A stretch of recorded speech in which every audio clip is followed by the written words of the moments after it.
আমি চাই এই বাংলার জমিনে যদি সবার সম্মুখে অন্তত একজন দর্শককেও প্রকাশ্যে পাথর মেরে হত্যা করা হয়, তাহলে মনে করছি যে বাকিরা দেখে ভয় পেয়ে যাবে এবং পরবর্তীতে কেউ এই ধরনের কোনো কাজ করার সাহস পাবে না। আমরা আসিয়া ধর্ষণকারীদের বিচার চাই।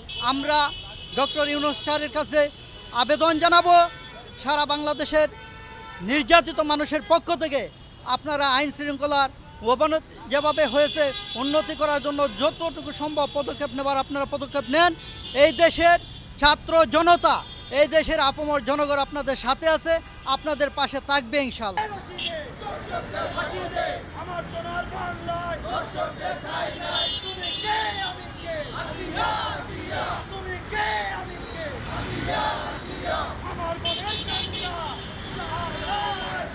আমরা চাই অনতিবিলম্বে সারা বাংলাদেশে শিশু ধর্ষণ সহ সকল ধর্ষণের বিচার অবিলম্বে দ্রুত বিচার ট্রাইব্যুনালের মাধ্যমে 7 দিন অথবা 30 দিনের মধ্যে এই বিচারগুলোকে শেষ করতে হবে।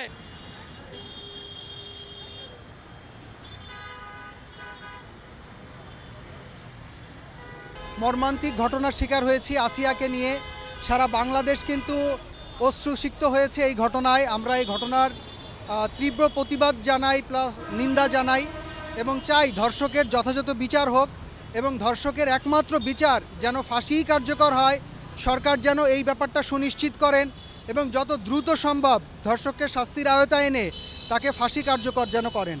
এবং আমাদের এই দেশে এই ধরনের ঘটনা আর আমরা দেখতে চাই না। 8 বছরের একটা শিশু কিভাবে এত বড় ধর্ষণের শিকার হলো, এটার একটা দৃষ্টান্ত আমরা এই দেশে এখন স্থাপন করতে চাই। এই ধর্ষককে শাস্তির আওতায় এনে যাতে এই ধরনের ঘটনা সম্মুখীন আমাদের আর কোনো দিন না হতে হয়। এবং আমরা জুলাই আগস্ট গণ অভ্যুত্থানে যে বিশেষ ভূমিকা রেখে যে রক্তক্ষয়ী, যে রক্ত দিয়ে এই দেশকে একটা ভালো অবস্থানে এনেছি, সেটার যেন সঠিক ব্যবহার বা সেটার যা হওয়া উচিত দেশের জন্য সেটা যেন আমরা করতে পারি।